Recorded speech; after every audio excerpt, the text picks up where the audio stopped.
Баршаңызға сәлем. Бүгін 2-ші сынып қазақ тілі 20-шы сабақ дауыссыз дыбыстардың түрлері. Бұл тақырыптан дауыссыз дыбыс түрлерін ажыратуды үйренетін боламыз. 5-ші жаттығу. Мәтінді түсініп оқы.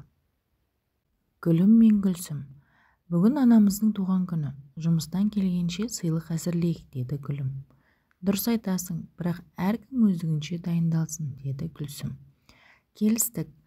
Гүлім ауладан бақпақ пен раушан гүлін теріп, қоңыр құмыраға салдым. Ал Гүлсім түрлі түсті қағаздан гүл жасап, сары құмыраға жиды.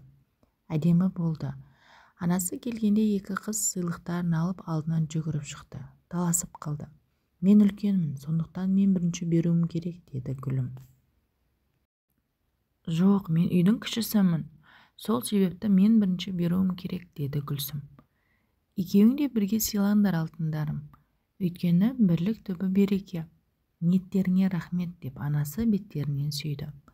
Бұртиып тұрған екі қыз жібіп анасын туған күнімен құттықтады. 6-ші жаттығу. Өлеңді көшіріп дәптерге жазамыз. Не ыстық? Аспанда күн ыстық. Ал жерде кім ыстық? Әке мен шешеміз. Бәрінен тыныштық деген сөз тым артық.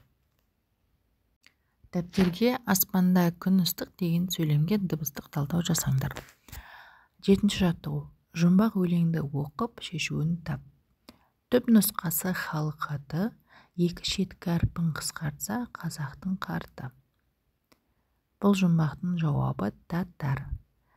Тым мен р әрпін басы мен соңғы әріптерін апсаса ата. Яғни қарт, қария деген мағына білдіреді. Келесі шығармашылық үзіліс. 8-ші жаттығу. Төр көздерде жаздырылған туыстық атауларды тауып жаз. Өзің қалаған бір сөзге дыбыстық талдау жаса. Бұл жерде қандай сөздер шығады? Шөбере, әпке, әке, әже, немере, сіңлі, аға, ата, қарындас, іні, ана деген сөздер шығады. Осы сөздерді дәптерге жазып алыңдар. Және де қалаған бір сөзге дыбыстық талдау жасаңдар.